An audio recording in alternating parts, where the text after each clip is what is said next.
kon donc mbokk yi du ñu def lu dul commencer émission bi di dalal son excellence Djibril Fafana nag nekk le consul général du Sénégal fii ci Milan Djibril nag comme nu mu leen ko waxee duñu ko présenter parce que nekkoon na fii dem ñëwaat son excellence Djibril Fafana ñoo ngi lay ziar di dalal fii ci kaddu Modou Modou vraiment gis nañu retard bi on essaie en train de tenir l'antenne parce que ñu connecté woon bari nañ macha allah di xaar sa teewaay fii si rajo Andu Tutu ñoo ngi lay ziar Djibril. merci beaucoup Alioune merci beaucoup maa ngi lay nuyu di lay ziar di ziar sa mbokku auditeurs yëpp ak auditrices yi di jégalu d'abord si retard bi dañoo amoon quelques soucis si yoon bi. voilà donc maa ngi jégalu on était convenu à commencer 15 heures mais amoon voilà ay retard yi moo tax maa ngi leen di jégalu bu baax di lay nuyu encore une fois di lay ziar di am mbégte dajeek yow fii pour pouvoir échanger sur yenn points yi.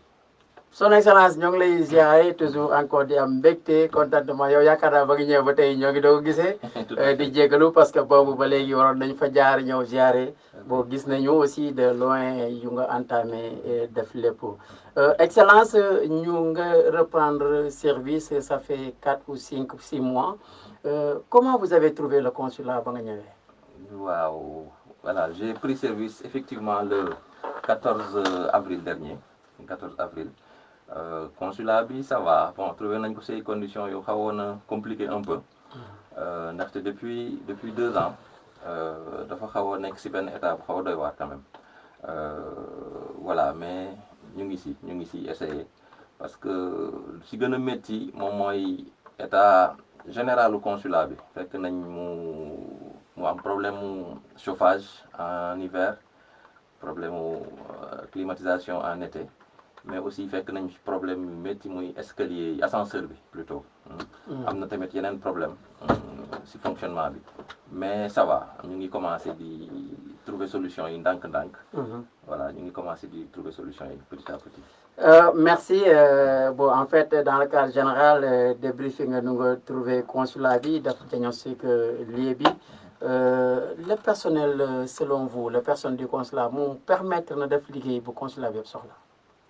oui alors xam nga personnel bi il est composé ay expatriés am na nit yoo xamante ne dañuy jóge Sénégal ministère affecté leen ñu ñëw fii am na aussi un autre personnel des recruteurs locaux ñi nga xamante ni pour la plupart certains sont là depuis une dizaine d'années voilà donc on fait un bon nombre mais ça va am nañ volonté bi peut-être que ni ñenn ñi au départ amuñu woon vocation à servir dans les consulats mais ñu ngi fii depuis plusieurs années donc am nañ volonté bi loolu moom ñàkku fi am nañ volonté bi te liggéey bi ñu ngi koy def nu mu waree donc sur ce plan là on n'a pas à se plaindre vraiment nga nekkoon fii ça fait plus de 10 ans bu ma jukkañ 2018 2019 nga retourné ou 2017 j'étais là maa ngi fi ñëwoon 2016 ma pare mission bi dem en 2020 donc j'étais là à Milan entre 2016 et 2020 exactement d'accord nga retour 2020 nga retourné 2026 nga ñëw trouver consulat bi ban état par rapport vu que ne yow nekkoon nga fi dem mu am benn intervalle 6 mois 6 ans nga ñëwaat comment tu as retrouvé le consulat waaw alors am na d'un côté am na ay avancées si plan su ñuy jël rek liggéey bi am na ay côté yoo xamante ni am na ay avancées ndaxte ñi nga xamante ne ñoo fi nekkoon aussi si période boobu am na ay jéego yu bëri yu ñu def vraiment yi nga xamante ne ñëpp rafetlu nañ ko donc am na ay jéego yu baax yu rafet ñu ngi gis que ni léegi problème yi ñu doon am bu njëkk ba dans la prise des rendez-vous pour passeport yi ou bien pour carte d'identité léegi vraiment avancé nañ ci avant da nga doon ñëw consulat bi nit ñi di dajaloo ñenn ñi di fanaan mais léegi gis nañ que ni sénégalais bu nekk soo bëggee wut si passeport di nga am temps jël ko en ligne ba soo ñëwee jour bi nga xamante ni moom nga war a déposer passeport du am benn problème donc si cadre boobu si cadre rendez-vous yi am nañ ci ay jéego yu baax jéego yu am solo am na yeneen jéego am na ay avancées vraiment yu positif si yeneen facteurs yu bëri yi nga xamante ni mu ngi si cadre liggéey bi am na tamit lépp doxul parce que comme œuvre humaine lépp tout n'est pas parfait mais vraiment am na yoo xamante ne nii ñu ngi siy jéem ndànk-ndànk li ñu constaté woon que ni doxul ñu ngi siy jéem a trouver ay solutions comme par exemple les délais yi nga xamante ne nii moom la ñuy joxe documents yu sénégalais yi soxla ou bien passeport yi nga xamante ni moom la sénégalais yi soxla mais ñu ngi comme on dit su jeexagul rek nu bu jeexul wax si lu jeex ñu ngi góorgóorlu pour que vraiment ñu régler problème mu sénégalais yi mais aussi régler ko si ay anam yu gën a gaaw excellence tànk nga wax ne màggetaay bâtiment bi tu as parlé wax nga ci climatisation bi wax nga ci chauffage yi ascenseur bi nag gën a jaaxal ñu nga xam ne ñoo fay ñëw mais comment on s'est retrouvé dans cette situation vu que ne ak lu ñu jëndee kër gi monté ko lépp si benn période bu ndaw ñu retrouvé wu dans cette situation. waaw alors là le bâtiment ku gis bâtiment bi xam ni bâtiment bi aspect bi baax na aspect physique bi baax na mais installation yi ñoo xaw a doy waar installation yi dañoo vétuste lool dañoo yàgg dañoo màgget lool installation kuy wax installation mooy mbirum courant les branchements mbirum ndox mbirum ascenseur bi aussi ak chauffage bi parce que fu gaz bi di jaar circuit bi tout à fait alors dañoo màgget de sorte que yenn saa yi suñ koy utiliser dafa jot na fee andi ay incident parce que tuyaux yi explosé éclaté woon nañ benn période ba mu am ay fuite dans beaucoup de bureaux yeggoon na si bureau consul général bi yeggoon na si bureau yenn agent yi loolu daf doon andi ay dommages waaw insécurité da doon andi ay dommages yu bëri donc bâtiment bi si aspect bi fu mu situé woo mën nañ cee wax mais de manière générale parce que am un bâtiment boo xamante ne ni il est sur 4 ou 5 niveaux tout à fait lu rare la parce que loolu lu am solo la am bâtiment boo xamante ni am na ay locaux yu bëri peut-être plus de 25 bureaux nekk sur 4 niveaux lu am solo la juste que installation yi ñoo xaw a màgget peut-être que ni loolu mooy nécessité ñu defar ko et puis de la meilleure des façons mais fan lañ jàpp ne foofu fan lañ toll ci situation boobu jàppale diagnostic bi normalement bon on doit contacter les autorités war nañ ci jot wala yéen da ngeen am benn plan de restructuration bu nga xam ne taxawal ngeen ko. alors xam nga comme dañu nekk ci cadre administration ñun suñu ñëwee dañuy def état des lieux ñu rendre compte à nos autorités. tout à fait ça a été fait wax nañ autorités yi wax nañ leen situation bi nga xamante ni moom lañ fi trouvé léegi nag am na ay piste de solution am na loo xamante ne ni autorités yi ñu ngi koy def am na loo xamante ni aussi ñu ngi koy waajal parce que peut-être que pour régler d'un coup problème mu chauffage bi ak problème mu ascenseur bi nekkul loo xamante ni mën nañ koo régler en un jour mais si benn budget mais autorités yi alors ñu ngi si dynamique boobu te yaakaar nañ que d'ici par exemple 1 ou bien 2 budgets dinañ régler problème mu ascenseur yi ak régler problème mu chauffage bi de manière définitive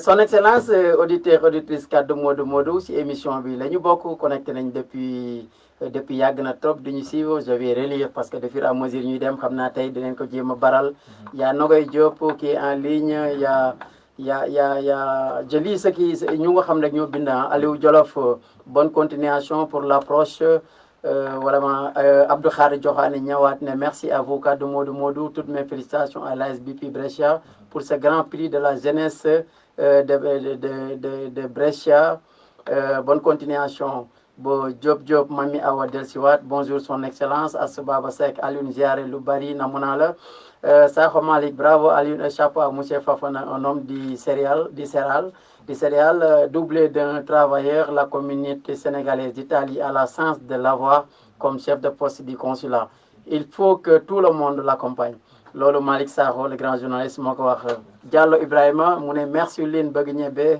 voilà baal naa la félicitations pour l'émission bonjour à notre consul Fafana un homme fantastique très très éduqué que j'ai eu l'occasion de fréquenter au temps de Rokhaya Ba lui c'est une chance pour la diaspora italienne tout le monde derrière lui nous attendons Abdou Khari Diokhane dellusiwaat merci l'excellence Fafana Bamba Dieye machallah ça c'est kaddu Modou Modou on a l'habitude de partager et de faire l'émission avec les auditeurs ñëpp am yaakaar si yow Lamine ba muy dem duñu ñëpp xam nañu ko xawoon nañoo am jaaxle ak tiit parce que on disait que son excellence avec approche bu amoon envers nit ñi yow nga ñëw d'un coup tu as conquis tout le monde parce que non seulement yaa ngi ci voie boobu mais tu développes une communication extraordinaire lan mooy kii bi lan mooy kii bi ni ñu koy waxatee tax lan mooy secret bi tellement secret bon je dirais pas que am na secret peut-être méthode bu ñuy utiliser mooy communication. dañuy communiquer lu bëri ak nit ñi. et puis won leen aussi de bonnes dispositions. foog naa loolu la ñuy def bi ñuy ñëwee ba léegi loolu moom moo mas a animé. comme ñun dañoo nekk ci cadre administration service public la. tout à fait donc suñu objectif mooy rendre service au public. dañuy fexe daal ñi nga xamante ni ñoo ñëw ci ñun. ñu accueillir leen accueil bu baax. ñu déglu leen. mais aussi trouver des solutions à li nga xamante ni moom la ñu soxla. donc loolu moo ñu animé noonu la ñu mas a doxalee. te foog naa ci yoon yooyu rek la ñuy wéyee bi ñu ñëwee daal on a instauré une communication. avec tout le monde avec toute la communauté. à travers en passant par les associations. tout à fait pour wax leen que ni yëf bi ñëpp a ko bokk. ñu leen di woo ci liggéey bi. pour que ñëpp jàpp ci. parce que foog naa si ñëpp jàppee la ñuy trouver solution. mais aussi fexe li nga xamante ni mooy suñu wàll mooy liggéey bi nga xamante ni moom la ñu war a def. ñu def ko nu mu gën a rafetee. mooy lan mooy sénégalais bu ñëw. li muy wut ci su nekkee c'est de notre responsabilité ñu defal ko nu mu gën a gaawee su fekkee ni nekkul suñu responsabilité ñu teg ko ci yoon wax ko fan la war a jaar pour que vraiment li mu soxla mu am ko. donc ñaari principe yooyu foog naa ñun la ñuy dawal. mooy communication mais aussi instaurer un climat boo xamante ne dina tax ba ñëpp nekk à l'aise ci biir. mais ba si collaboration boobu est-ce que prévoir nañ des reculs locaux yu nga xam ne mooy xale yu jàngee fii gis nañ ci am na ñu si dugg te di la féliciter keroog yaa ngi bàyyi la conseillère juridique du consulat mu ñëw def une émission et vraiment ñëpp rafetlu ko parce que loolu dañu doon manqué. mooy am des autorités am le consulat qui communique avec cette communauté. yéen a ngi bàyyi xel xale yu jàng am niveau bi doon des avocats tàngam si recruter leen envers ce consulat. oui alors xam nga je dis que Sénégal dañoo soxla doomam yëpp. le Sénégal a besoin de tous ses enfants de tous ses fils. compétence bu ñu mën a nekk. bu ñu am war nañ koo jëriñoo Sénégal war na koo jëriñoo. ba tax na suñu doom yi nga xamante ni ñoo nekk fii suñu rakk yi nga xamante ni ñoo nekk fii. teel a jóge Sénégal ou bien juddoo fii suñu demee ba am yenn compétences yi suñu remplir les conditions mën nañ leen a jël. léegi je vous disais tout à l'heure que alors on a deux catégories d'emploi d'agents. am na ay agents yoo xamante ne dañuy jóge Sénégal ministère moo leen di affecté am na yenn agents yoo xamante ne fii lañ leen di recruter. Maintenant on n'a pas un budget élastique ou bien on n'a pas un effectif boo xamante mën nañ koo yokk saa yu ñu neexee. en fonction des besoins yi nga xamante ni moom la ñuy am on peut faire appel à des Sénégalais. la candidature comme quelqu'un l'a souligné tout à l'heure ici. jot naa am temps il est passé à Rome. Rome ils ont fait à un certain moment face ambassade bi laa bëgg a wax. ils ont fait face à un certain moment à un déficit ci seen personnel. tout à fait. Comment l'ambassadeur a procédé? Moi, il a fait un appel à candidature. Né amna tel poste, voilà, nous décliner les critères, après demander à ce que nous ils sont intéressés, nous candidater. Alors nous aussi, ce n'est que le problème, le besoin se fait sentir ici au niveau du consulat. On fera la même chose, on fera appel aux compétences, voilà, pour que nous puissions pourvoir, nous jotsi. Voilà. Mais ñëpp ñi nga xamante ne ni am nañ ay compétences Sénégal soxla leen. su fekkee ni dañoo war a liggéey consulat bi fii dinañ leen jël parce que ñoom ñëpp ay doomu Sénégal lañ. Je lis encore quelque chose Abdou Ndaw mu ne Salam Excellence, est-ce qu'il n'est pas temps de parler de diplomatie culturelle et économique? Nous avons comme l'impression que nos consulats s'occupent juste des problèmes d'état civil. Diop mu ne Penda Diallo Tine, bonne continuation, que la soit facilite ta mission.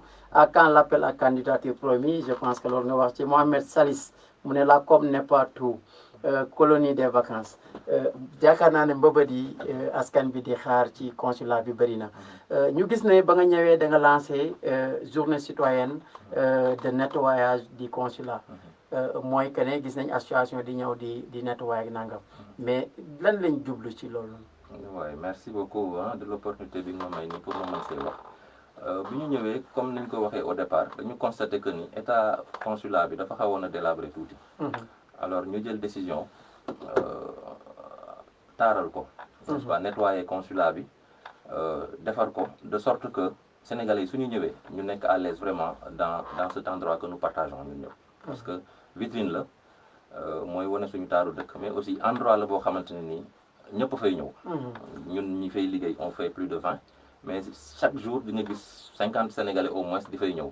donc war nañoo def de sorte que ni endroit boobu set accueillant sell donc décision bu ñu jël moom mooy impliquer nit ñi parce que yaakaar nañ ko ni soo impliquer nit ñi pour ñu nettoyer ko nit ki nga xamante ni mooy def effort pour nettoyer ko nekkul moom moo koy yàq donc si la ñu waxee que comme c'est l'affaire de tout le monde on va en parler aux associations aux responsables sénégalais qui sont là pour que ñoom it ñu impliqué wu dans l'entretien du consulat ba tax ñu si njëkk a waxtaanal maa ngi leen di féliciter si occasion bi nga ma may association des sénégalais de Varese province bu président Lahbou Mbaye jiite ñu koy gërëm encore une fois ñu defandoo ak ñun benn journée d'investissement bu mag nettoyer consulat bi am ñeneen ñu fa ñëw parti Pastef ñëw nañ fa andil ñu des matériels am na tamit beneen sénégalais beneen association yi nga xamante ni ñoom ñoo nekk Fayensa ñëw defaral ñu escalier yi ndaxte escalier yi dafa configuré woon de sorte que souvent da doon am ay xale yu si daanu ñoom dimbali nañ ñu ba réduire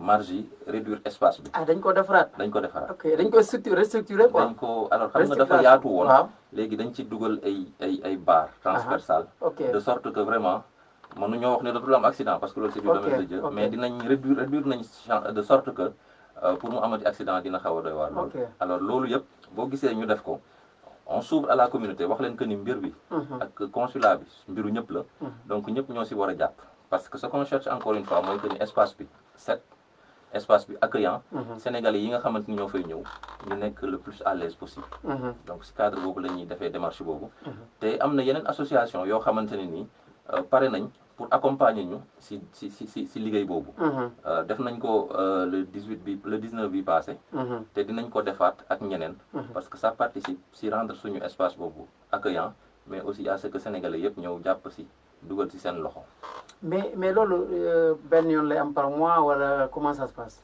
alors suñu yéene mooy ñu koy def chaque mois à l'instar de ce que les autorités font au Sénégal chaque mois ñu waxtaan ak benn association ñu ñëw nettoyer consulat bi de fond en comble parce que nit ñi remarqué nañ bi ñu defee journée d'investissement humain boobu bi ñu ñëwee lundi ak mardi bi ci semaine boobu yëpp nit ñi gis nañ changement bi fa am voilà les gens ont vraiment apprécié bi ñu ñëwee gis nañ ko ni cadre bi ci benn journée boobu rek changé na bu baax a baax donc ñu kontaan ci vraiment ñu kontaan ci te di souhaiter ñu koy def le plus possible ñun daal bëggoon nañ chaque mois en accord ou bien de concert avec association yi alors ñu koy def am na yenn association yu ñu proposé yeneen dimbali ñu defar vraiment li nga xamante ni mooy voilà lépp luy dugg ci cadre bi ñu ngi discuter ak ñoom mais di rafetlu vraiment adhésion bi li nga xamante ni moom la association am te di leen wax rek que ni defaluñ ko kenn seen bopp lañ ko defal suñu dëkk lañ ko defaral assainir cadre de vie boobu du dana ci bokk aussi assainir wala bokk defar jikko yi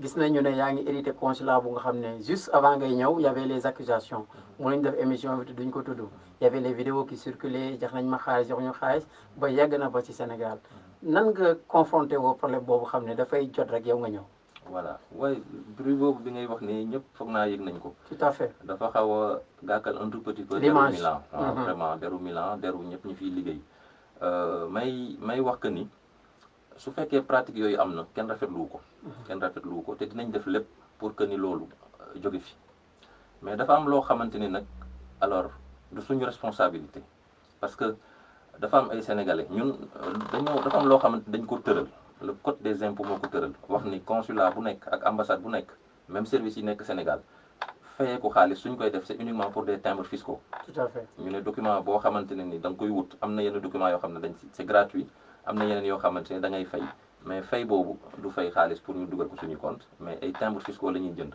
te sax xaalis boobu bi nga xamante ne ni ñu ngi koy laaj sénégalais yi duñ ko denc ci compte consulat bi dañ koy yónnee à notre trésorier bi nga xamante à notre comptable bu nekk Rome te loolu day dugg ci keesu day dugg ci budget wu Sénégal alors kayit yi nga xamante ni moom la ñuy laaj xaalis consulat bëriwul su nekkee kayit consulaire yi la c'est le certificat c'est la carte consulaire ak c'est le laissez-passer ak yeneen documents yi nga xamante ni moom la ñuy traduire en langue italienne pour que nit ñi déposer ko dans le cadre de leur démarche administrative à part ñetti kayit yooyu yeneen lu ñuy laajee xaalis mooy des timbres pour le passeport des timbres de 31 € ak timbres yi nga xamante ni mooy pour deuxième demande carte d'identité nit su ñàkkee carte d'identité par exemple suy defaat demande duplicata dañ koy laaj des timbres de 16 €.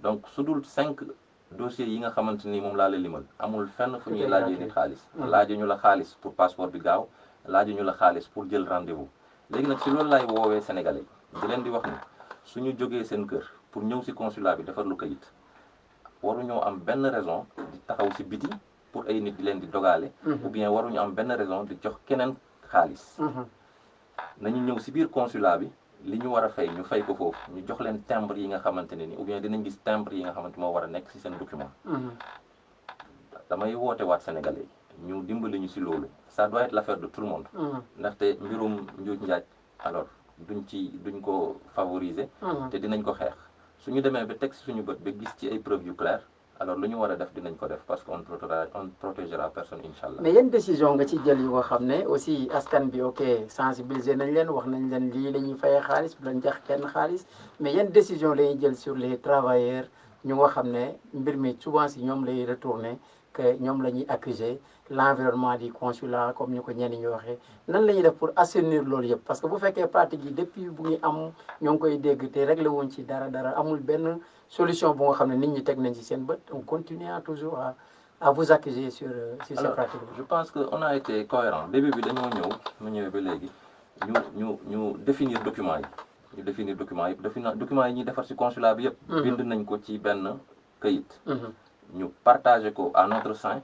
partagé ko aussi ak la communauté foog naa association yi def nañ ko def nañ ko sa si suñu page officielle bi pour que ni nit ñi ñëpp xam ko pour que nul n'en ignore comme on dit ñu bind si kayit yu ñuy defar kayit boo xam kayit yu ñuy defar yëpp ñu bind si lan nga war a andi lan nga war a am pour ñu defar kayit bi tout à fait pour que sénégalais yi bañ a déplacé wu inutilement ñëw ba consulat ñu ne la yow de lii nga waroon am amuloo ko yooyu ba pare ñu bind si documents yi nga xamante ne moom la ñuy laajte timbre après loolu ñu ngi koy partagé ak association yi mais en notre sein ñun waxuñu que ni problème bi si ñun la jóge suñ ko xamee dinañ situer responsabilité yi suñu xamee ni problème dafa am si ñun am ay nit yoo xamante ni peut-être dañuy def naka su dul noonu dinañ situer responsabilité yi après li nga xamante ni moom la ñu war a def ñu def ko parce que administration am na nu muy doxee tout à fait si on a des preuves claires alors am na loo xamante ne nii yoon may nañu ko pour ñu def tout à fait su boobaa dinañ ko def tout à fait lors de mon dernier passage foofu avec son excellence Lamine Diouf gis nañ di waxtaan sur l'archive wala boog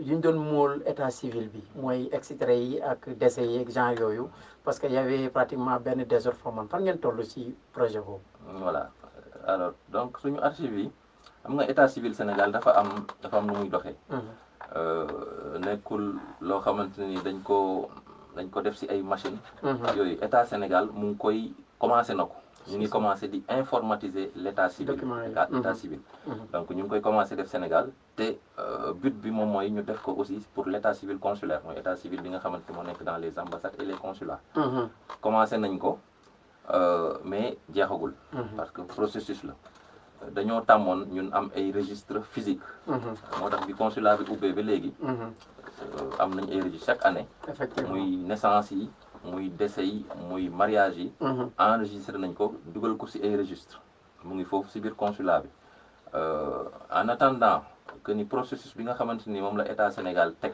mooy informatiser l'état civil bés bu ñëwee ba yegg ci ñun dinañ ko def aussi pour que mu bañ a am peut-être document yu encombrant yooyu mais lépp nekk ci benn fichier boo xamante ni nit foo mënta toll parce que loolu mooy yéene autorités yi foo mënta toll ci àdduna bi loo soxla muy sa kayitu juddu sa kayitu mariage kayitu décès sa mbokk ba ay documents yeneen sax nga mën koo am sur un simple clic voilà état bi mu ngi ci processus boobu te yaakaar naa que ni d'ici quelque temps dina aboutir dina yegg ci ñun jërëjëf son excellence Djibril Fafana nekk invité kaddu Modou fii ci Brescia ñuy émettre sur la 99.6 rajo Onda Toto et si suñu plateforme yëpp excellence gars yi connecté nañu lu ñuy bind bëri na temps bi xoj nañu Zeyna Sopp macha allah Alioune Ba ziar naa la di rafetlu émission bi son excellence ñoo ngi lay ziar di ñaan yàlla dëgëral la taxawaay bi Abdoulaye Sall l'éternel Abdoulaye Sall mu ne Salam Alioune est ton invité le consul général macha allah une très belle initiative la communication en entend des mesures fermes pour barrer la route aux démarcheurs qui sont devant le consul des racketteurs qui sont du matin au soir devant le consulat. Abdou Khadir Diokhane, comme son excellence Djibril Fafana, le Sénégal, la diaspora regorge des hommes de valeur. Il faut juste les valoriser. Moi, Ibrahima Diallo de Soir, moi j'encourage et j'insiste sur l'environnement du consulat et des mesures disciplinaires rigoureuses ce qui peut amener un service performant.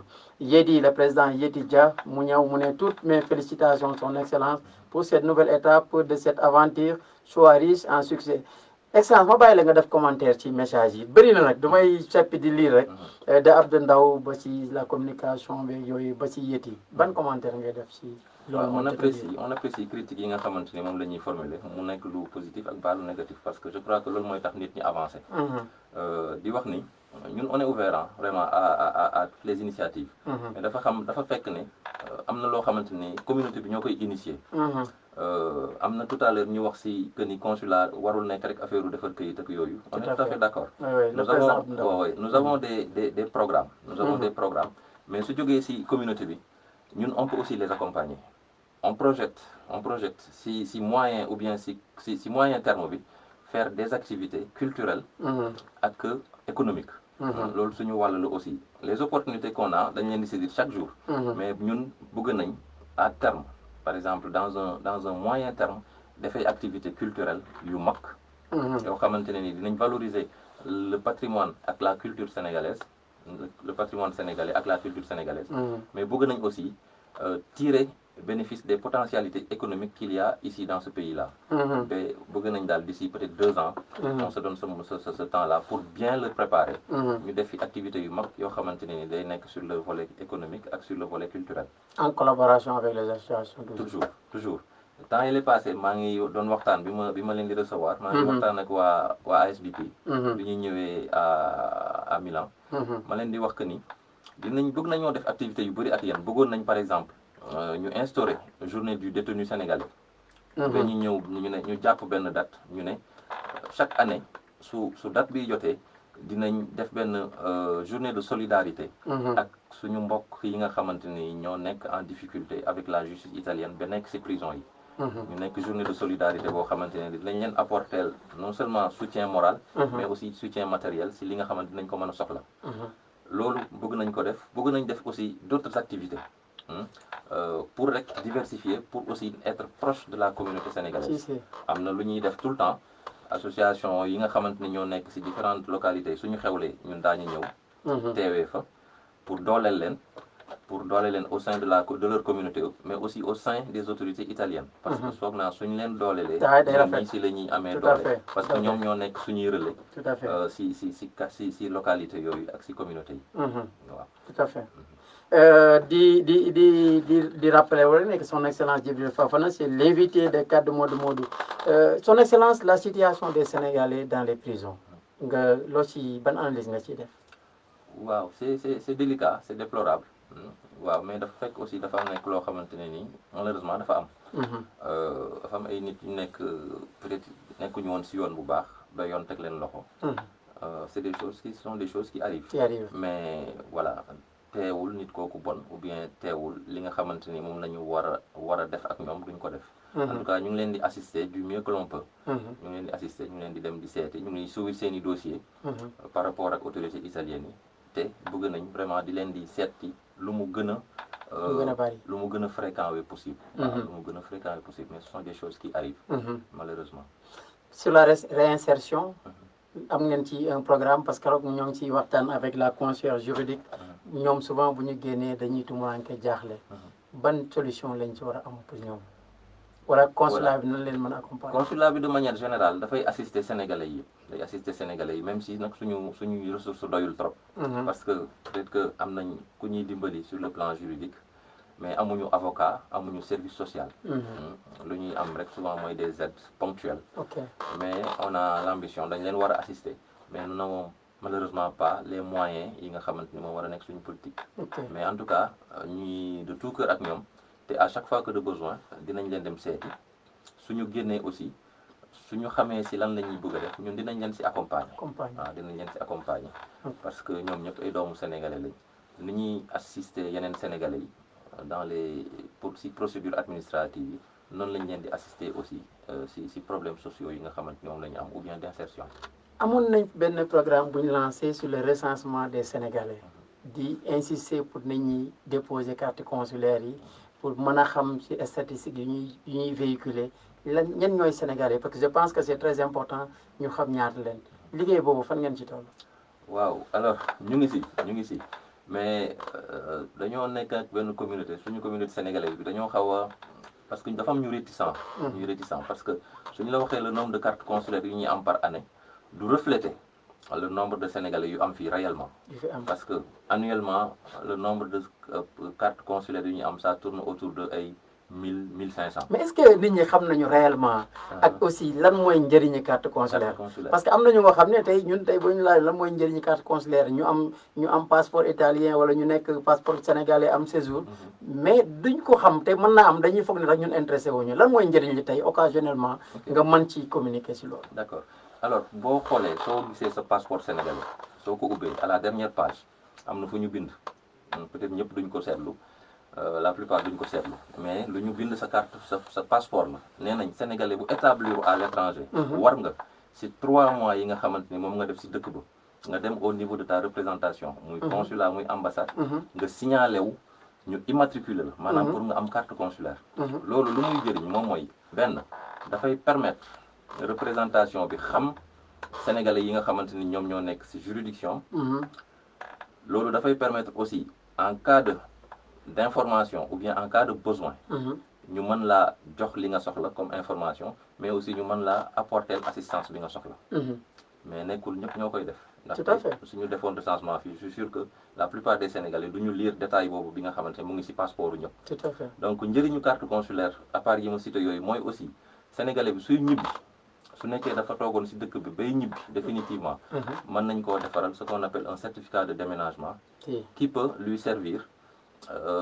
d'exonération pour bagage yi nga xamante ne ni moom la am donc njëriñ yi loolu la dina permettre représentation bi mu xam déjà ces nationaux yi nekk ci dëkk bi dina permettre mu xam fu ñu nekk pour pouvoir leur apporter l'assistance nécessaire mais aussi dina permettre en cas de retour définitif mu mën laa defal document boo xamante ne dina la teggil exonération douanière yi kon donc voilà quelque chose de nouveau yu nga xam ne mooy njëriñu carte consulaire parce que ñu bëri jàpp nañu ne carte consulaire ñu amul kayit rek ñoo ko war a wut non voilà c'est pourquoi communiquer est important ñu ngi si communiquer il est vrai que peut-être que ni du doy mais répétition elle est pédagogique moo tax à chaque fois ñun duñu amee occasion dañ koy wax tout à fait dañuy def aussi souvent des missions ponctuelles dans certaines localités tout à fait pour defaral nit ñi fekk leen fu ñu nekk defaral leen le consulat chez vous mooy le consulat chez vous mu ngi dox ba léegi ba loolu si parce que ñu ñëwee ba léegi rek en 6 juin bi alors am nañ benn bu ñu fi jot a def fii nii à Brescia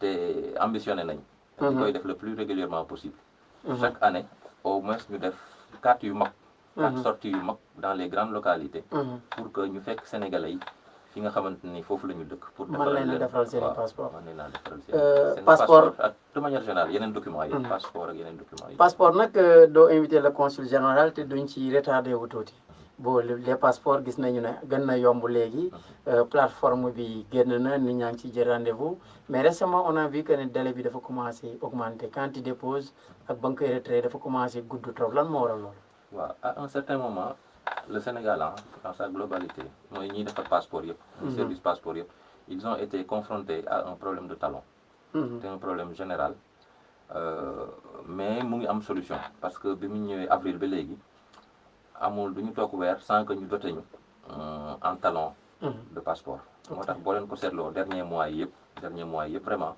ñu ngi defay effort pour réduire de manière évidente délai yi waaw léegi délai yi yàggatuñu parce que ñu ngi am dotation régulière en passeport loolu rek moo waraloon retard bi mais biñ ko commencé régler ba léegi parce que dernier mois yëpp vraiment c'est réglé on a des dotations régulières en talon biñ ko réglé ba léegi nii daal talon yi espace kii bi yàggatul délai yi yàggatul léegi nii excellence ñu bëri xaw a jaaxle woon bokkoon na ci ñun tax si site bi sama consulat sur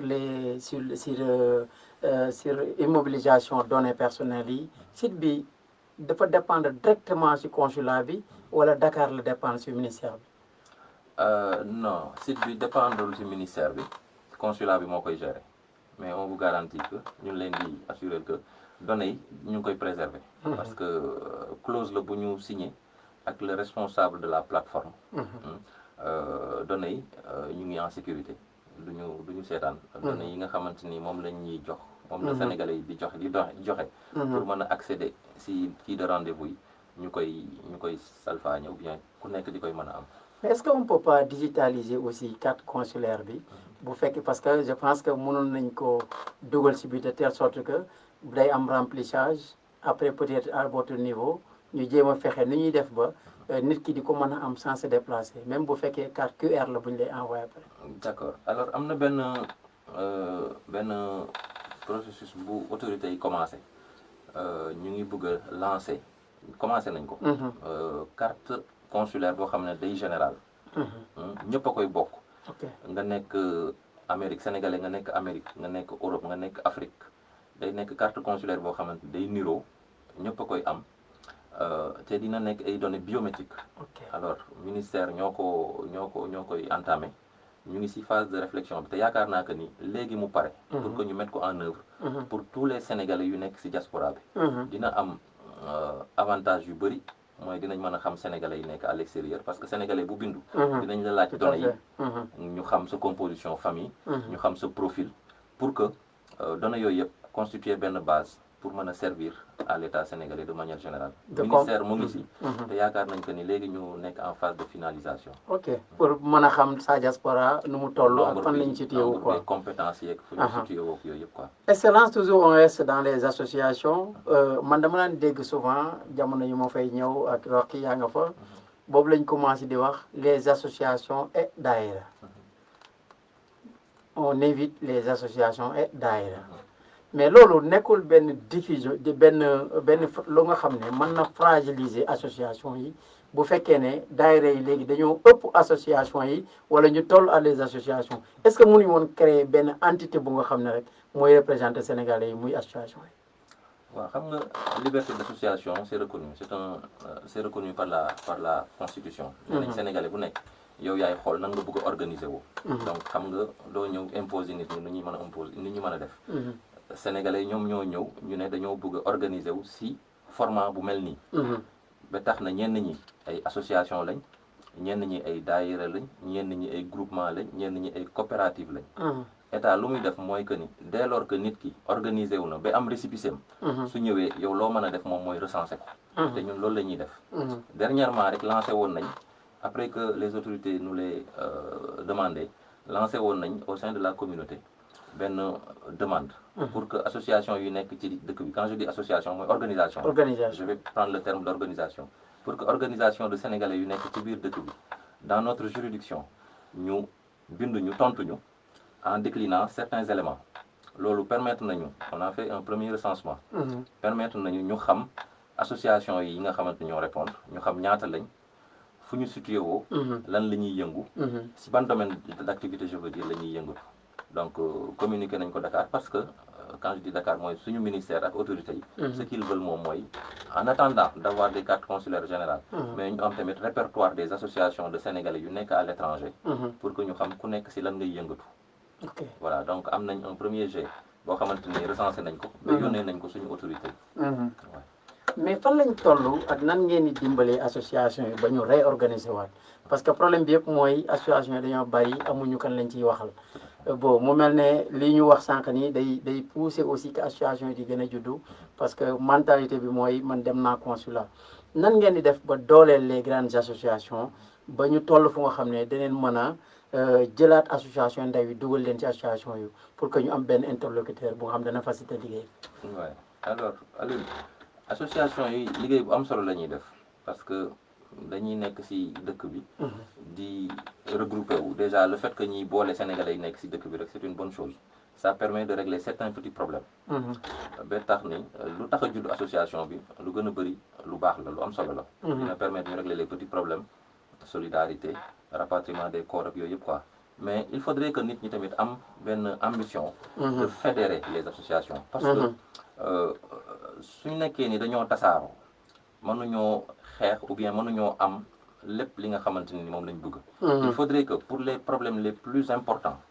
associations yi am tendance à se regrouper. en des fédérations ou bien en des collectifs xaw ma nan lañ koy tuddee. mën na nekk regroupement mën na nekk fédération mën na nekk ça dépend mën nañ ñun ñooy seet nan lañ koy tuddee rek. il faudrait que les gens aillent vers ça. parce que entité yu ndaw yi nii du am trop njëriñ. Ça peut permettre de régler un petit problème ponctuel, mais pour les grands problèmes il faudrait que les gens se mobilisent. Effectivement. Ce que j'entends par grand problème mooy lan mooy les problèmes d'investissement. Investissement mooy dellu am business boo xamante ne dina leen amal njëriñ. Les grands problèmes mooy aussi les problèmes d'habitat. Pour loolu pour ñu am ko il faut que ñu créer de grands groupes de grandes fédérations.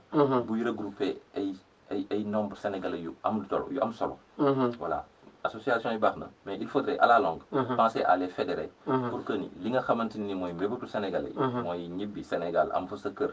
am fa benn secteur boo xamante dina la mën a amal looy dundee. Tout à fait. Alors ñu mën koo am. Tout à fait. Il faudrait tendre vers ça. Merci son excellence Djibril Fafana nekk invité de Kaddu Modou Modou. xale yu ñuy nangu ak assistance sociale bu nga xam ne am na ko koy posé sànq bokkoon na ci question yu ñu jëloon c'est Diop Mami mu ne nañu wax ci xale yi jaaxal dëkk bi léegi xale yu ñuy nangu te après duñ xam nañ lañ leen di def lan ngeen fas yéene taxaw ci cette situation là. Voilà donc vraiment lu déplorable la loo xamante ne ni métti na ñëpp. métti na ñëpp mënuma ne cause bii moo tax mënuma ne cause bële moo tax waaye day jóge le plus souvent si problème yuy am au niveau des familles.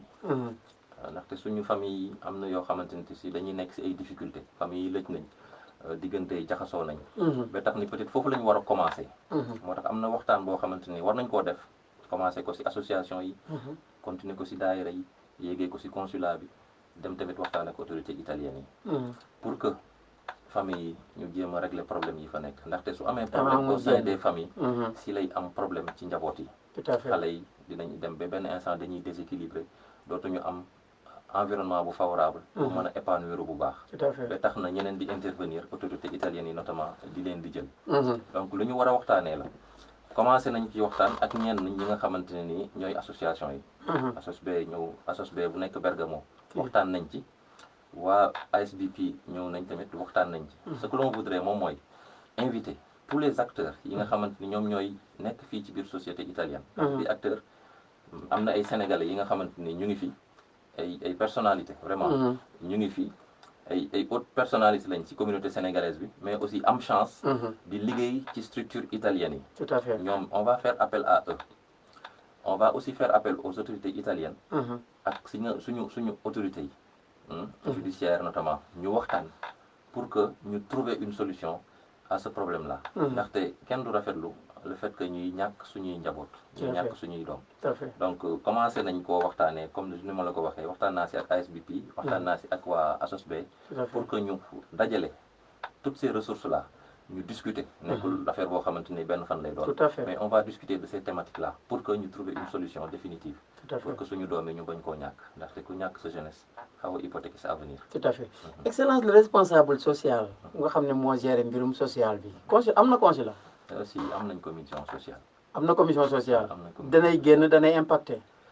si ñu ngi génn à chaque fois. vraiment suñu yëgee. parce que ñun suñu problème dañ naan dañ ko wax consul dañ ko wax kële mais. on voit pas cette figure là. si alors souvent nit ñi suñu ñëwee dañuy adressé wu au consul. ok mais consul bi su jotee dara nekkul moom moo koy réglé.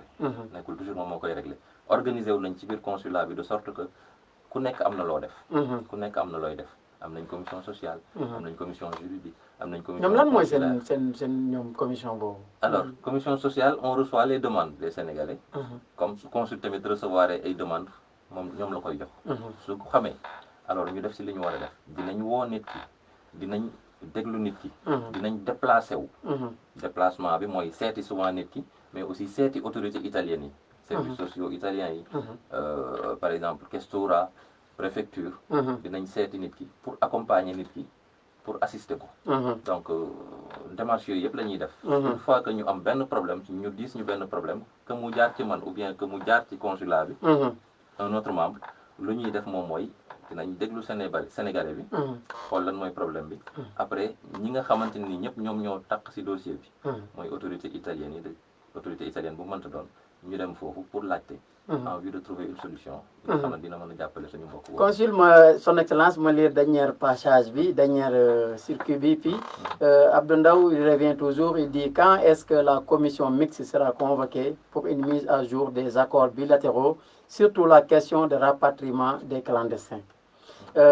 Abdoulaye Sall mu ne les cartes consulaires excellent il faut les digitaliser depuis très longtemps maa ngi koy wax les déplacements pour venir au consulat des fois c'est pas facile en plus partout ça se fait en ligne Zeynab madame Kane madame Zeynab madame Sall mu ne la plateforme du consulat général du Sénégal est defee na ko foofu sama consulat.com Diop Mami mu ne parler des associations Abdoulaye Sall revient et voilà donc ñëpp daal ci cadre boobu la ñu jëm consulat son excellence tey nga ñëw ci benn événement bu am solo fii ci Brescia je pense que boo fi jógee ñun ñëpp fa la ñuy dem muy benn prix d'excellence boo xam ne l'association mu ngi koy créer di ko def chaque année ba tey jii ñu dajale xale yu nga xam ne ñoo gën a ràññeeku ci école bi war leen a jox ay diplôme lan nga jàngatee initiative boobu ak lan nga ci xaar ak accompagnement bi. Ok, merci beaucoup Aliou. Peut-être que rek ma préciser avant may répondre ci question bi. Tout à fait ma préciser question benn internaute buy wax ci accord yi. Voilà c'est commission mixte. Alors di wax pour le rapatriement des clandestins. Voilà donc loolu wàllu ambassade la parce que ambassade mooy signer bépp accord. diggante ñaari dëkk. loolu wàllu ambassade la ñun consulat bi on fait de l'administration des Sénégalais. ambassade moom mooy signer les accords. moom mooy toppatoo. tout ce qui est coopération mooy coopération politique économique culturelle sociale ak yooyu yëpp quoi donc loolu c'était une précision que je voulais aborder que je voulais apporter plutôt léegi ci li nga xamante ni journée bi nga xamante moom la ñu organisé tey à Brescia mooy le prix d'excellence Lalla Camara je salue l'initiative parce que dañu war a mettre à l'honneur xale yi gën a ràññeeku ci école yi je salue l'initiative bi nga xamante ne moom la organisateurs yi am di koy rafetlu ndaxte jàng lu am solo la dina defar nit day defar nit benn voie la boo xamante ne nit ki mën na see réussir àddunaam donc suñu gisee xale yi suñu doom yi nga xamante ñoom ñoo nekk ci milieu italien bi ràññeeku fi lool suñu ne dañ leen di sargal dañ leen di récompenser ñun lu ñuy saluer la parce que xam nañ que ni loolu dina bokk ci yoon yoo xamante ne nit ki dina mën a defaru pour pouvoir s'insérer dans la société bi mu nekk nii mais aussi dëkk bi nga xamante ni foofu la parents yi jóge donc di koy rafetlu di féliciter ñi ko organiser voilà di ñaan que ni mu pérenne le plus possible pour que xale yi nga xamante ni ñoom ñoo ci topp ñu xam ni yoon la bu baax pour pouvoir réussir dans cette vie là parce que adduna bi dafa xaw a lëj léegi loo mën a am rek comme arme dafay nekk lu baax kon yaakaar naa ni lu baax la tout à fait honorable excellence ñu terminer ci nawetaan yi bon apparemment man dama koy gis te xam naa yow foofu nga koy gisee aussi c'est pas tout simplement du jeu ñëw football nawetaan nangam bon ñun at yi yëpp woon passé suñu problème yëpp moo doon xale yaa ngi lab ci géej yi grandes vacances duñu xam on constate que nawetaan yi lu muy regrouper par semaine ci jeunes yi lu muy immobiliser ba duñu tasaaroo am na solo bu am doyo bu am maanaa mais man du ma ci gis autorités yi si durant ce parcours à part que final yi ñoom ñu jege leen parce que dañ xam ne lii war nañ ko mën a utiliser pour d'autres choses. Voilà alors sport lu am solo la. sport lu am solo la. parce que quand on me dit que y a 16 équipes chaque équipe am na 22 licences rek. te équipe buy ñëw dana ànd lu mu dee 300 supporters sénégalais ay jeunes là c'est extraordinaire. c'est formidable ñu ngi féliciter ASOSB. Astafurlah ñu ngi féliciter. mais tout le monde l'organise démb on était là démb on était là dem nañ fa gis nañu la on était là organisé ñoom tamit ils ont aussi organisé des nawetaan di saluer initiative bi parce que comme ni nga ko waxee ça permet ñu tàggat xale yi ci lu sain parce que sport dafa sain déjà comme on dit alors esprit sain dans un corps sain pour sa xel baax peut-être il faut traiter d'abord sa yaram voilà donc hormis vertu yooyu nga xamante ni moom la am. pour defar kii bu baax sport dafay boole day boole nit ñi. tout à fait parce que dafay am yeneen esprit yu muy développé. mais aussi dina tax peut-être que ñi nga xamante ni ñu ngi doon def ay activités yu seenul. ay activités yu société bi di tere. ñu ñëw pendant période boobu. di vraiment di def lu baax. tout à fait di yëngatu ci sport di nekk ci esprit boo xamante ni dafay rassembler. donc di féliciter nit ñi di wax rek que ni. recevoir naa waa ASBP bi ñuy projeté avant début nawetaan yi recevoir oon naa leen ñu waxtaan si déplacement bi nag peut-être que ni moo yombul pour que ñuy mën a ñëw à chaque mais fois doit avoir un message bu nga xam ne day jógee ci kaw di wàcc ci ñoom un message si de sensibilisation. voilà donc je disais que peut-être que ni temps bi moo amul pour que ñuy mën a présent à chaque match ou bien à chaque journée mais bëgg nañ ko suñu yéene la parce que sénégalais bu fi ay association bu fi xewle rek bëgg nañ ci teew. parce que gars yéen lañuy liggéey la. parce que loolu excellence dafa grave et on apprécie bien et on apprécie bien ñun ñu ngi échanger maa ngi échanger vraiment avec non je sais Gadio ñu ngi déggante suñu gisante ñu ngi siy waxtaan et on leur a promis d'être là ne serait-ce que le jour de la finale. tout à fait tout à fait peut-être que nous allons nous organiser parce que suñu yéene moom mooy à chaque fois que nit ñi xewle ñu teew fa alors teew bi nekkul seulement le consul général tout à fait parce que consulat bi ñun ñëpp ñoo ko bokk te ku fay liggéey da ngay représenter un tout petit peu l'état du Sénégal moo tax bëgg nañ à chaque fois que sénégalais yi xewle manifestation bu mën sa doon manifestation bu baax boo xamante ne nii vraiment intéressé na nit ñi dinañ def de sorte que daañ fa mën a teew suñ fa teewee c'est pour voilà appuyer leen pour magnifier li nga xamante ni moom ngeen di def mais aussi pour dooleel leen au sein de votre communauté waaw voilà ñu ngi si dynamique boobu te dinañ gën a présent dans les manifestations yu sénégalais yi di def parce que je pense que bu communauté bi ñemee les autorités rek parce que tey jii ñii di seetaan bari nañu excellence mais bon quoi qu'on puisse dire bariwul gis nañ ci laps de temps bu ndaw la communication nu mu bëree peut-être dana permettre nit ñi ñeme ba di nangoo di ñëw tax ci consulat bi di wax seeni problème avant que muy trop tard. mais Alioune maa ngi lay remercier parce que lii nii c'est une occasion peut-être pour moo wax leen benn affaire consulat bi jàppee leen ñu comme seen bopp parce que ay sénégalais lañ comme yéen dañ ñu fee teg juste pour faire avancer pour faire marcher le consulat mais on est des sénégalais comme yéen seen problème moo ñu fi teg suñ fi toogee nii c'est pour les problèmes yi nga xamante ne moom la ñu am donc bu mu am barrière entre nous tout à fait bu mu am barrière entre nous tout à fait loo leen di def si vous nous saisissez à temps suñ ko yëgee on fera le nécessaire tout à fait bu mu am barrière entre nous consulat bi ñun ñu ngi koy gis nga effort yi ñuy def nii yëpp c'est pour le rendre attrayant pour que nit ñi nekk si à l'aise tout à fait nous allons améliorer nos services notre accueil notre téléphone gis ngeen am na ay avancées yu baax. kon gars yi ngi wuyu léegi quoi si bu baax. ñu ngi wuyu léegi man ngeen essayé on fait vraiment beaucoup d'efforts. te defuñu ko lu dul pour communauté bi. tout à fait donc bu mu am barrière entre nous. tout à fait lépp lu nit ñi soxla. nañ ñu ko yëg suñ ko yëgee dinañ ci taxaw.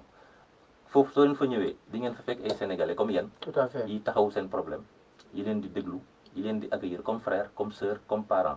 donc n'ayez pas de barrière. n'en mettez pas entre ñun ak yéen parce que ñun ñëpp benn lañ. tout à fait on est juste de l'autre côté. parce que ñun ñoo war a peut-être régler. tout à fait ñun ñu fi teg pour ñu régler problème. tout à fait mais excellence moi je peux dire aussi parce que yow yàgg nañ liggéey ça fait yàgg na boobu avant ngay dem ñëwaat.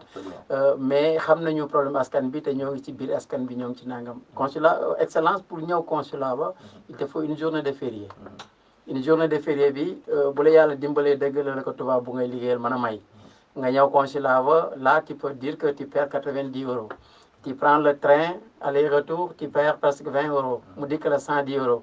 tu viens au consulat bon tu perds 4 heures de temps ou 2 heures de temps et après tu reviens dans 15 jours si tu as la possibilité toujours je dis ñu mayaat la benn journée fériée et là pour régler un document tu risques de perdre presque 300 € ou 400 €. donc loolu noonu je pense que ñun ñu nekk ci biir système bi noonu xam nañu économiquement lu muy coûter les Sénégalais de telle sorte que nit ñi des fois vraiment bu ñuy ñëwee foofu il faut que ñu trouver benn ay nit ñu nga xam ne pédagogiquement aussi dañ leen mën a accueillir mën leen teg ci yoon ba pare faciliter ko parce que am na document yoo xam bu ñu ko mënee teel a évacuer ñu évacuer ko bu ñu mënee aussi faire revenir bañ a indiwaat nit ki ñu def ko parce que c'est pas facile excellence c'est pas facile loolu xaw ma xam naa ne yóbbante la bu nga xam ne nii je donne am na solo trop mais benn document peut-être rek la ñuy laaj sénégalais ñu dellu si quelques jours après mooy passeport mais la plupart des documents. Il y a la plupart des autres documents consulaires yi. dañ koy jot le même jour. même jour ak document état civil yi. état civil ak lépp. mën nañ ko def sa séance tenante nit ki su ñëwee pour signature donc. ñu signer la nga dem. parce que loolu lañ bëgg. loolu lañ bëgg. tout à fait peut-être amoon na ay difficultés d'organisation ak yooyu mais. ñoo ngi suñu yéene moom mooy suñu yéene. moom mooy sénégalais bu fi ñëw. balaa fin wu journée bi au plus tard. si minutes yi su possible nga am sa document nga dem. parce que xam nañ coono bu sénégalais yi di daj. xam nañ ko vraiment on est sensible. si problème yu sénégalais yi daj si conditions yi ñu nekk ñun peut-être ay privilégiés lañ. parce que amuñu peut-être problème yi nga xamante ñoom la sénégalais yi am. ñun ñëw nañ. am nañ suñuy document du ñu rang pour am kooku yooyu yëpp donc ay privilégiés lañ. moo tax xam nañ ko. mais dinañ tenir compte si difficultés yu sénégalais yi am. commencé nañ ko su nekkee ay document rek la. dañ koy signer de sorte que sénégalais bi dina ko jot le même jour. passeport peut-être moo amoon ay problème mais ñu ngi si procédure pour que vraiment délai yi gën a écourté wu possible. di wax aussi que pour dimbali sénégalais yi moo tax ñu instauré woon benn affaire ak association yi. mooy nangul nañ yenn association yi suñu bëggee ñu yebal nit. kooku rassembler ay documents. ñëw andi ko. ñu defaral leen ko. avant la fin de la journée ou bien au pire le lendemain. ñu jébbal ko comme ça moom. pour mu éviter déplacement wu plusieurs personnes. moom ki nga xamante ne moom la association bi di yebal moom mu ñëw jël andi document yi suñ ko defaree mu delloo ko document yi. si dynamique boobu toujours la ñu nekk pour prévoir commencé nañ ko def ñu ngi koy def dañ ko doon def avant consul yi fi nekkoon yëpp doon nañ ko def mais ñu dinañ ko gën a def. de temps en temps ñuy organiser ay missions consulaires di fekk nit ñi fi nga xamante ni foofu la ñu dëkk. tout à fait ndaxte loolu c'est un principe administratif. On peut gouverner de loin, mais on n'administre bien que de près. Une bonne administration dafa war a jege. nga xamante ne nii moom ñoom ñooy askanam. moo tax ñu bëgg commencé nañ ko def mais dinañ ko gën a biral. année yi di ñëw dinañ fekki sénégalais yi si seen i localité pour éviter déplacement wu 50 personnes peut-être. ñun ñu déplacé 4-5 personnes moo gën a yomb. ñu fekki sénégalais yi régler seen problème mais xam nañ bu baax problème yi nga xamante ne moom lañ nekkee. te suñu yéene moom mooy di koy régler. le plus tôt possible dans la plus grande diligence. Tout à fait. Merci excellence ñun doléance boobu moom la ñuy faral di am. parce que dig naa la ba nga ñëwee ba léegi ba nga ma njëkkee woo. que ne dinaa fa ñëw loolu kese laa indi mooy que ne problématique yu nekk ci biir askan bi. parce que yàlla dogal na ñun ñoo ngi si biir askan bi te xam nañu ko. boo jéem a trouver des solutions. da nga wax lu am solo mooy ñuy délégué association di délégué benn nit pour indi document yi. Bon, de notre côté, bon, je pense que ça doit être le président, la personne morale, parce que on parle de documents. Voilà, une personne de confiance, SG, voilà, yoyo, bon, on va faciliter l'IGB. La consulat chez vous aussi, vu que les associations sont disponibles, disponibilité pour organiser ko, nous gën ko mëna baral. Je pense que lolu bu amé, djubo bi dana gëna ratax parce que tamit communauté bi ak consulat yi benn la, dañu wara liggéey ensemble. Pour que affaire bi jaar yoon. Excellence ma bàyyi la wax nga commenter ci loolu. Voilà donc ma lay gërëm. di wax ni c'est vrai que wax nga plusieurs fois di nga ñëw seet si ñu. si vous serez toujours le bienvenu. parce que comme ni nga ko waxee on a collaboré lu yàgg avant. on a collaboré voilà te on a toujours bien collaboré. di wax ni ñëwal saa yoo ko bëggee. soo ñëwee question yi ngeen am dinañ ci tontu. liñ la war a wax dinañ la ko wax. mais li lay wax que ni ñu ngi ci disposition boobu. ñu ngi ci disposition bi peut-être que ni gëj nga fa mais soo ñëwee di nga gis effort yi nga xamante nit ñi moom la ñuy def. ñu ngi defee effort waxuñu nag lépp dina réglé wu en peu de jours. mais ñu ngi defee effort. parce que ce qu'on veut moom mooy à terme. Sénégalais bu fa ñëw avant la fin de la journée li nga fay wut nga am ko. passeport peut-être rek moom la ñu mënagul réglé. pour que nit ñi di jot seen passeport le jour. loolu amul fenn amul fenn mais en tout cas. On avait une mission de les envoyer passeport bu ñu paree. ba léegi am na. ba léegi am na am na ñoo xam ne suñu ñëwee. dañuy def mailbox. mailbox la mën naa fay da ngay joxe un montant. ñun ñu dem fay ko à la poste. def ci sa adresse bu exact. comme ça ak numéro téléphone ñu yónnee la ko. c'est pour éviter toujours les déplacements. lépp li nga xamante ne ni yaakaar ngeen que ni suñ ko defee liggéey bi ñu ngi leen di si déglu. et on collabore. parce que loolu rek moo ñu intéressé régler les problèmes des Sénégalais. Excellence émission bi jeex na j'ai fait de sorte que rattraper lu ñu tardé woon parce que gars yi doyluñu ñoo ngi posé beaucoup de questions que je vais pas lire parce que am na yeneen programme yi nga xam ne moo ngi ñuy xaar xanaa ma bàyyi la nga waxtaan ak askan bi nga xam ne ñoom nga jàkkaarloo ñoo ngi lay seetaan. voilà di rafetlu émission yi cadre yu mel nii di rafetlu cadre yu mel nii di wax rek que ni dañoo nekk vraiment si dynamique ubbeeku pour que nit ñi xam ni consulat bi consulat wu sénégalais yi la daf fi nekk pour régler les problèmes des sénégalais na ko nit ñi jàpp aussi comme seen kër di ñuy dimbali ñun ñu ngi leen di talal seen suñuy loxo pour que ñoom ñu impliqué bu baax si gestion ak entretien consulat bi ba di rafetlu attitude bi nga xamante ni moom la ñenn ñi am di ñëw di coopérer ak ñun si loolu alors di leen di wax que ni liggéey bi ñun ñoo ko bokk consulat bi dafa war a nekk vitrine bu baax boo xamante ne ku ko gis fier nekk sénégalais ndaxte ñun on est un grand peuple on est un grand pays aussi di wax aussi que man damay woon nit ñi si loolu le fait que ñuy joxewu pour seen dëkk ñuy joxewu pour seen consulat nit ñi compétence yi nga xamante ni ñoo nekk fii suñu amee un peu de leur temps mën nañ de temps en temps di ñëw consulat bi di xool mais aussi di jàpp si liggéey bi tout à fait